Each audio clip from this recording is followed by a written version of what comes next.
Hello dear friends, believe exam guru ji. आज हम आपके लिए नेक्स्ट मॉक टेस्ट लेके आए हैं। तो इसमें हमारे 40 क्वेश्चन रहेंगे। एग्जाम के पॉइंट ऑफ व्यू से बहुत ही ज़्यादा इंपॉर्टेंट है। इस वीडियो में हम जे के डबल एस बी जे का जो एग्ज़ाम हुआ था 2015 में, उसका क्वेश्चन पेपर डिस्कस करने वाले हैं। तो जिसने अभी तक चैनल को सब्सक्राइब नहीं किया है कर लो, साथ में बेल आइकन को दबा लो। तो देखिए यहाँ पे हमारे पास जो क्वेश्चन है वो बोल रहा है कि what is the permissible width of crack in concrete structure as पर हमारे IS code for moderate environmental condition के लिए। मॉडरेट जो होती है उसके लिए पूछा गया है। तो आपको पता है कि हमारे पास जब भी ऐसी कंडीशन की बात आती है तो हमारे पास एक माइल्ड कंडीशन भी आती है एंड मॉडरेट भी आती है। उसके बाद severe, very severe and extreme condition, इस तरह की 4-5 कंडीशनें जो है वो आती है। तो हमसे सिर्फ मॉडरेट के लिए पूछा गया है। तो अकॉर्डिंग टू लिमिट जो होती है क्रैक के लिए, उसकी विड्थ जो होती है उसको 3 पार्ट में डिवाइड किया हुआ है। ये पॉइंट्स आप याद रखिए। क्रैक की जो विड्थ होती है उसको 3 पार्ट में ही डिवाइड किया गया है। एक हमारे पास होती है माइल्ड कंडीशन, दूसरी होती है मॉडरेट एंड तीसरी जो होती है, इसमें हमारी 3 कंडीशन आती है। एक सीवियर कंडीशन होती है, एक वेरी सीवियर होती है, तीसरी जो होती है वो एक्सट्रीम होती है। ये 3 कंडीशन हो गई। तीनों कंडीशन के लिए एक ही विड्थ होती है क्रैक की। तो सबसे पहले मैं आपको बता देता हूँ कि भाई जो हमारे पास माइल्ड होती है उसके लिए जो मैक्सिमम लिमिट होती है क्रैक की वो कितनी होती है। तो माइल्ड के लिए 0.3 mm होती है। मॉडरेट के लिए हमारे पास पूछा गया तो 0.2 होगी एंड 0.1 जो होती है mm, ये इन तीनों के लिए होती है। ये पॉइंट आप याद रखिए, माइल्ड के लिए कितनी होती है, मॉडरेट के लिए एंड ये तीनों कंडीशन के लिए कितनी लिमिट होती है। इट मीन्स कि हमारा आंसर 1 आंसर हो जाएगा इस क्वेश्चन में। तो बहुत ही ज़्यादा इंपॉर्टेंट क्वेश्चन है ये। तीनों की क्रैक की विड्थ मैंने आपको बता दी कि किसके लिए कितनी होती है। तो इसी बात पर वीडियो को लाइक कीजिए फटाफट से अभी, और वीडियो को शेयर भी कर दो अपने दोस्तों के साथ। अगला क्वेश्चन हम देखते हैं कि अगला क्वेश्चन बोल रहा है कि एज पर हमारे IRC इंडियन रोड कांग्रेस जो है वो, जो कि 1934 में सेटअप हुई थी, मैक्सिमम लिमिट पूछ रहा है कि सुपर एलिवेशन के लिए फॉर मिक्स ट्रैफिक के लिए कितनी होती है। सुपर एलिवेशन जो होती है मिक्स ट्रैफिक के लिए कितनी होती है। तो बहुत ही ज़्यादा इंपॉर्टेंट है। जब भी मिक्स ट्रैफिक की बात आएगी तो उस केसेस में हमारा जो मैक्सिमम लिमिट होती है सुपर एलिवेशन की 1/15 होती है, और 1/15। तो 1/15 या फिर 7%, एक ही बात है। ये मिक्स ट्रैफिक के लिए, या फिर हमारे पास जो प्लेन या फिर रोलिंग ट्रेन जो होता है उसके लिए हो, दोनों के लिए फिक्स होती है। और यहाँ पे स्नो या फिर जो हिली जो होता है एरिया होता है उसके लिए भी सेम यही होता है। लेकिन जो हिल रोड होती है उसके लिए 10% होती है सुपर एलिवेशन, ये अलग चीज़ है। स्नो वाली अलग चीज़ है और सिंपली हिल रोड के लिए अलग चीज़ है। तो इसको भी आप याद कर लीजिए। उस पर नेक्स्ट वन क्वेश्चन देखिए। बोल रहा है कि which of the following Indian standard code has live और imposed load specified for different types of floors के लिए। तो वो आता है हमारे इस वाले आईएस कोड में। ये सारी जानकारी आपको इस आईएस कोड में मिलेंगी। अगला क्वेश्चन देखिए, Nagpur road plan formulate very prepared by assuming. Nagpur road plan जो है वो प्रिपेयर किया गया है किसको एज्यूम करके। नागपुर रोड प्लान जो था वो फर्स्ट 20 ईयर्स का प्लान था। फर्स्ट 20 ईयर का प्लान था जिसका जो ईयर स्टार्ट हुआ था 1943 से स्टार्ट हुआ था, और 1963 में ये ख़त्म हो चुका था। तो इसमें हमारा जो करेक्ट आंसर रहेगा वो बेस्ड था स्टार एंड ग्रिड पर बेस्ड था। ये इसका पैटर्न था, इसको आप याद रखिए। तो इसमें जो रोड को क्लासिफाइड किया गया था तो वो 5 कैटेगरी में क्लासिफाइड किया गया था। एक नेशनल हाईवे था, एक स्टेट हाईवे था, ये भी एग्जाम में क्वेश्चन पूछा गया है। उसके बाद मेजर डिस्ट्रिक्ट रोड था, उसके बाद अदर डिस्ट्रिक्ट रोड था, and fifth one village road. तो ये 5 कैटेगरी में नागपुर रोड प्लान जो था उसको डिवाइड किया गया था। तो इस पॉइंट को भी आप याद रखिए, एग्जाम में क्वेश्चन पूछा जा सकता है।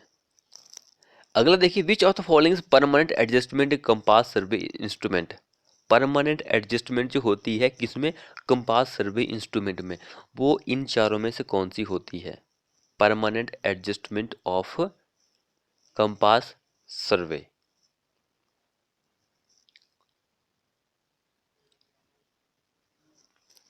तो यहाँ पे जो परमानेंट होती है एंड एक टेम्परेरी भी होती है, आपको भाई ये पता होना चाहिए कि कौन सी परमानेंट होती है एंड कौन सी टेम्परेरी एडजस्टमेंट होती है। तो यहाँ पे मैं सबसे पहले आपको जो परमानेंट एडजस्टमेंट होती है उसके बारे में बता देता हूँ। तो यही आंसर पूछा गया कि कौन सी है। तो एक वर्टिकल पिटोट एक्सिस जो होता है ये परमानेंट कंपास सर्विंग जो होती है उसकी एडजस्टमेंट में आता है। एक एडजस्टमेंट ऑफ नीडल, नीडल जो होती है उसकी एडजस्टमेंट करना ये भी परमानेंट में आती है। एडजस्टमेंट ऑफ लेवल, लेवल जो होता है ये भी परमानेंट में ही आता है। एक adjustment of site when, site when जो होती है ये भी परमानेंट एडजस्टमेंट में ही आती है। ये चार जो मैंने आपको बताए हैं ये परमानेंट में आएंगे एंड तीन जो होते हैं वो टेम्परेरी एडजस्टमेंट में होते हैं। एक सेंटरिंग हो गया, लेबलिंग हो गया, फोकसिंग हो गया। तो ये तीन किसके आ गई?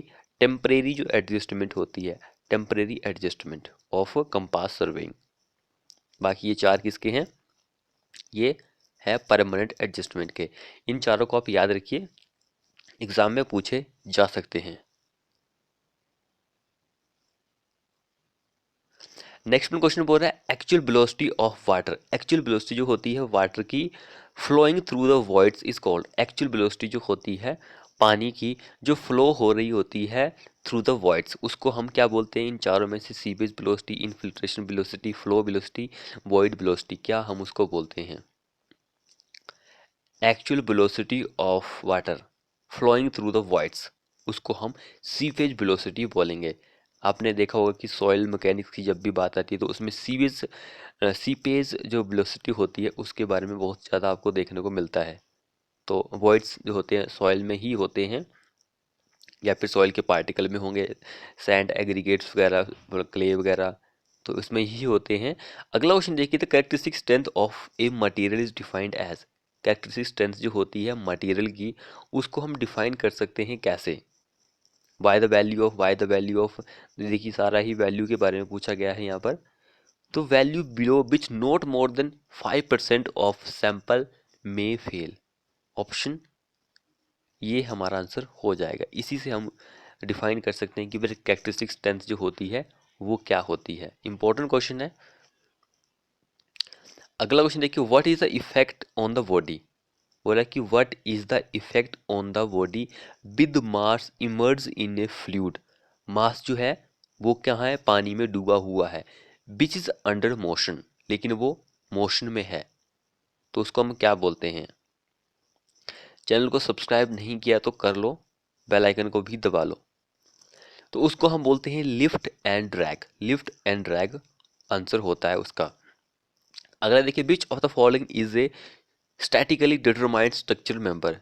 स्टैटिकली डिटरमाइंड स्ट्रक्चरल मेंबर जो होता है वो कौन सा होता है? फिक्स बीम होता है, continuous beam, simply supported beam या फिर पोर्टल बीम फ्रेम? कौन सी होती है? Simply supported beam. कौन सा है? स्टैटिकली डिटरमाइंड स्ट्रक्चर जो होता है सिंपली सपोर्टेड बीम ही होता है हमारे पास। नेक्स्ट क्वेश्चन देखिए, which of the following rule in a network is true. इन चारों में से कौन सा सही है? तो ये सही है। There must be only single initial node. Option 4 हमारा इस क्वेश्चन में आंसर हो जाएगा। Highway facilitate are design for. Highway की फैसिलिटी जो होती है वो उसको हम डिजाइन करते हैं फॉर, किसके लिए डिजाइन करते हैं? तो उसको हम डिजाइन करते हैं 30 highest hourly volume. 30 highest hourly volume जो होती है उसके लिए हम डिजाइन करते हैं। थर्ड हमारा इस क्वेश्चन में आंसर हो जाएगा। नेक्स्ट क्वेश्चन देखिए, इफ द कंपैक्टिंग फैक्टर जो होता है कंक्रीट का वो 90 होगा, then what will be the workability according to हमारे इंडियन स्टैंडर्ड। वर्केबिलिटी जो होती है वो कितनी होगी अगर 90 कंपैक्शन फैक्टर की वैल्यू है? कंपैक्शन फैक्टर से आप वर्केबिलिटी को फाइंड आउट करेंगे। तो अगर वैल्यू आपकी 0.85 से लेकर 0.95 होगी के बीच में भी हो और यहाँ तक भी हो तो वो हमारी जो कंपैक्शन फैक्टर की वर्केबिलिटी होती है वो मीडियम होती है। ऑप्शन ये वाला हमारा आंसर हो जाएगा, मीडियम।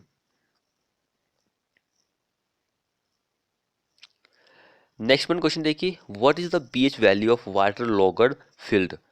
वाटर लॉगर की जो फील्ड होती है उसकी पीएच वैल्यू क्या होती है, if the top soil has become alkaline and water logger. जो टॉप सरफेस होता है सॉइल का वो भाई बहुत ही वाटर लॉगर हो गया है एंड अल्केलाइन हो गया है, उस केसेस में पूछ रहा है। तो ये आई थिंक मैंने आपको बताया भी था, एक हम सीरीज डिस्कस कर रहे थे, वैसे यही सीरीज थी। तो वहाँ पर हमने डिस्कस किया था कि भाई कब अल्कलाइन हमारा सॉइल होता है कब नहीं होता है। तो ये उस कंडीशन में मैंने आपको बताया था कि 11 होता है अल्कलाइन के लिए, पीएच वैल्यू जो होती है 11 हो तब उस केस में ये होता है। नेक्स्ट देखिए, for construction of building in seismic prone area. Seismic जहाँ पे भूकंप वगैरह आते रहते हैं तो वहाँ पर आपको बिल्डिंग को कंस्ट्रक्शन करना है। The structural engineer should refer which of the following code, IS code. हमारे इस आईएस कोड के अकॉर्डिंग इनमें से कौन सा आईएस कोड आएगा कि भाई वो प्रेफर करेगा कि भाई इस आईएस कोड में देखिए कि कौन सा कि आपको क्या कौन कौन सी गाइडलाइन दी गई है, कौन से आईएस कोड में वो जाएगा प्रेफर करेगा।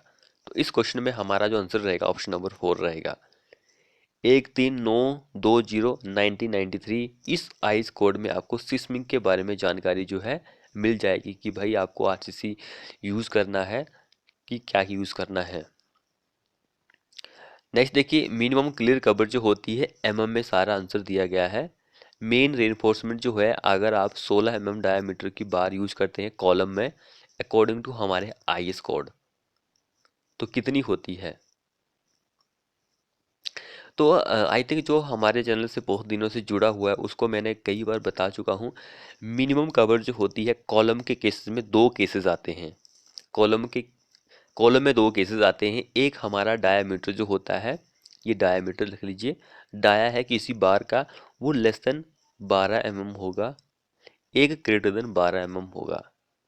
12 एमएम से कम है 12 एमएम से ज़्यादा है तो उन दोनों केसेस में हम डिफरेंट डिफरेंट जो होती है क्लियर कवर प्रोवाइड करते हैं। तो अगर 12 से कम होगा तो उस केस में आप कितनी प्रोवाइड करते हैं, 25 एमएम जो होती है वो कवर प्रोवाइड करते हैं। अगर हमारी 12 से ज़्यादा है तो उस केस में 40 एमएम की कवर हम प्रोवाइड करते हैं। दोनों केसेस इंपॉर्टेंट है एग्जाम के पॉइंट ऑफ व्यू से। तो हमसे क्या पूछा गया, 16 एमएम।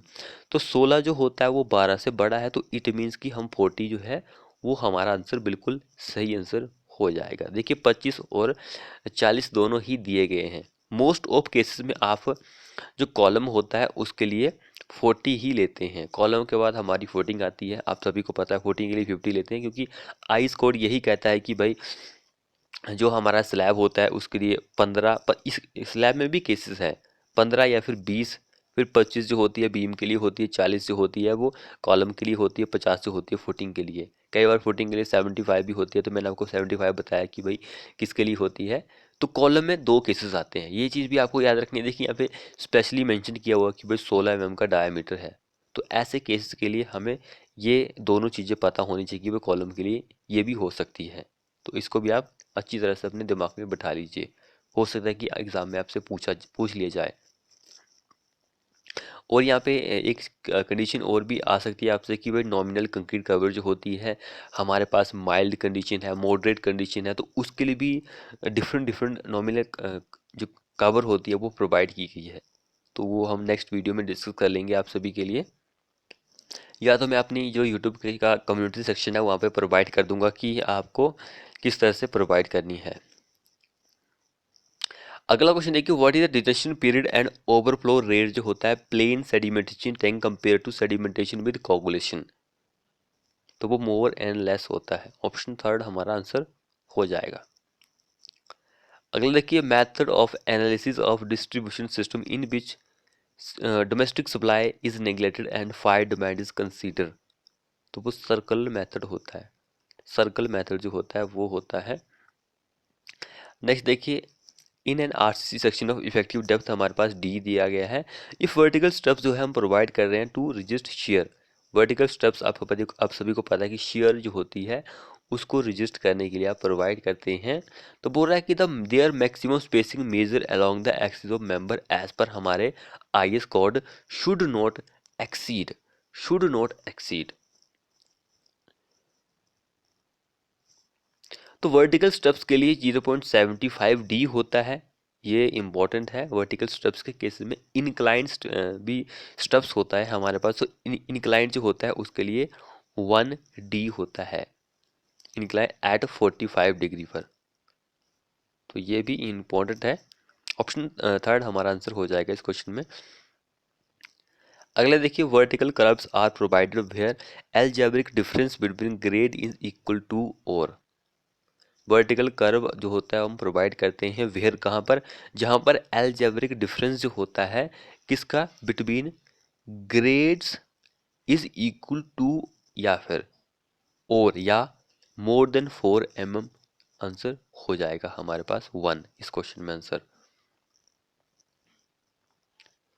नेक्स्ट देखिए, which of the following which type of operation in a network neither required neither any two NOR any resources. तो वो डंपी होता है, ऑप्शन डंपी जो होता है वो नहीं रिक्वायर्ड होता है। अगला क्वेश्चन देखिए, the minimum grade of concrete that can be use for pre stressed beam system. Pre stressed beam section के लिए आप कौन सा जो होता है यूज करते हैं। जब भी प्री स्ट्रेस कंक्रीट की बात आती है तो वो हमारे आईएस कोड 1343 इस आईएस कोड में आपको प्री स्ट्रेस कंक्रीट जो होता है उसके बारे में जानकारी जो है देखने को मिल जाती है। तो यहाँ पे मिनिमम ग्रेड की बात आती है, मिनिमम कवर जो होती है उसकी बात आती है। ये दोनों चीज़ें जो है इंपॉर्टेंट है एग्जाम के पॉइंट ऑफ व्यू से। अब यहाँ पे मिनिमम ग्रेड के बारे में पूछा गया है, प्री टेंशनल बीम जो होता है प्री टेंशन के लिए, तो उसके लिए आप क्या यूज करते हैं, एक पोस्ट टेंशनिंग होता है उस, वो दोनों ही इंपॉर्टेंट है। तो प्री प्री एंड पोस्ट देखिए दोनों डिफरेंट डिफरेंट चीज़ें हैं। तो देखिए पोस्ट पी दोनों में कॉमन है, उसके बाद देखिए ओ पहले आ रहा है आर बाद में आता है, तो पहले वाले के लिए आपको M30 यूज करना है, प्री के लिए आपको क्या यूज करना है, बाद वाला M40। या आई थिंक मैंने आपको ट्रिक भी बताई थी। तो प्री एंड पोस्ट का ही डिफरेंस है। देखिए प्री के लिए पूछा गया तो हमारा 40 आंसर हो जाएगा, अगर पोस्ट टेंशनिंग के लिए पूछता तो हमारा 30 होता। अब दूसरी कंडीशन के लिए आपको क्या करना है कि थोड़ा सा उल्टा कर देना है, पोस्ट के लिए एंड प्री के लिए।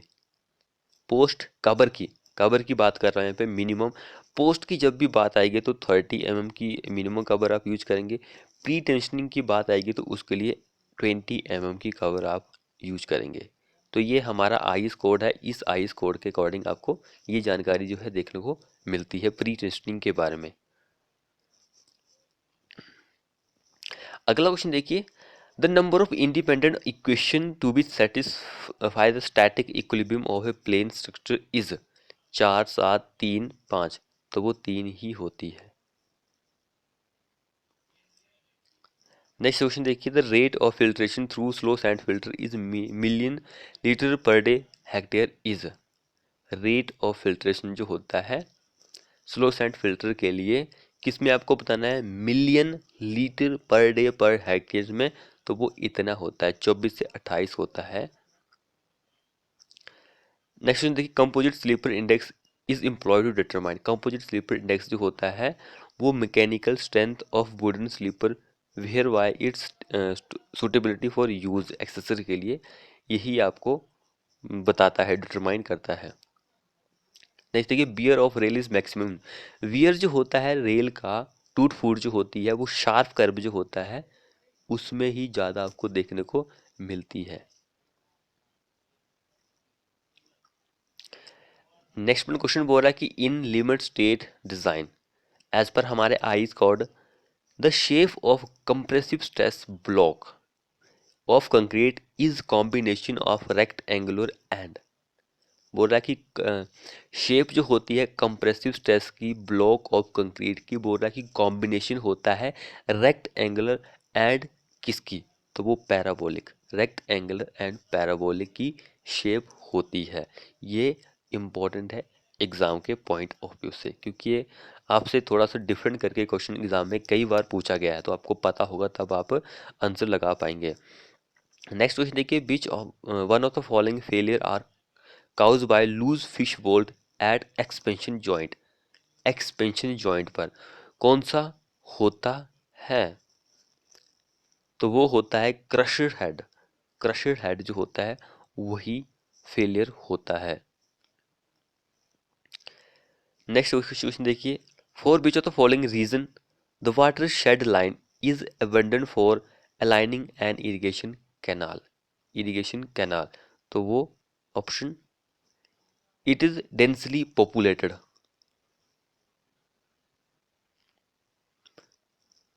अगला क्वेश्चन देखिए, which type of survey facilitate field observation and the plotting on the sheet simultaneously, दोनों ही कौन सा एक साइमल्टेनियसली इकट्ठा करते हैं प्लेन टेबल सर्वेइंग में। ऑब्जर्वेशन एंड प्लॉटिंग जो होती है दोनों इकट्ठा हम करते हैं प्लेन टेबल सर्वेइंग में। उसके बाद नेक्स्ट देखिए, time dependent reformation on soil is known as, time dependent जो प्रोसेस होती है सॉइल में वो आपको पता है कि क्रीप जो होता है वो टाइम पर डिपेंड करता है। इजी लेवल का क्वेश्चन है ये। अब नेक्स्ट देखिए, toughness index of soil is the ratio of, किसका इंडेक्स होता है? प्लास्टिसिटी एंड फ्लो इंडेक्स, ये इन दोनों को रेशियो होता है। एग्जाम में कई बार क्वेश्चन पूछा गया है। एंड जो टफनेस इंडेक्स होता है उसकी वैल्यू 0 से 3 तक वेरी करती है, ये भी इंपॉर्टेंट है एग्जाम के पॉइंट ऑफ व्यू से, तो इसको भी आप याद कर लीजिए, हो सकता है कि एग्जाम में क्वेश्चन पूछा जाए। अगला क्वेश्चन देखिए, CPM in project management stand for, simple देखिए, सीपीएम की फुल फॉर्म पूछ रहा है तो क्रिटिकल पाथ मेथड जो होता है ये सीपीएम की क्या होती है? फुल फॉर्म होती है। एंड ये एक्टिविटी ओरिएंटेड टेक्निक होती है, इसको भी आप याद रखिए क्योंकि एग्जाम में ये एक बार पूछा भी गया था। उसके बाद हमारा जो लास्ट क्वेश्चन है वो देखिए, वो क्वेश्चन बोल रहा है कि which one of these is use for measurement of base line, base line के लिए आप किसको यूज करते हैं? बेस लाइन जो होती है उसके लिए आप इनवर टेप जो होती है उसका यूज करते हैं। तो फ्रेंड्स ये थे हमारे मोस्ट 40 क्वेश्चन। आपको हमारी वीडियो कैसी लगी? वीडियो के नीचे कमेंट जरूर करें और चैनल को सब्सक्राइब नहीं किया कर लो और बेल आइकन को दबा लो। मिलते हैं ऐसे ही नेक्स्ट वीडियो में।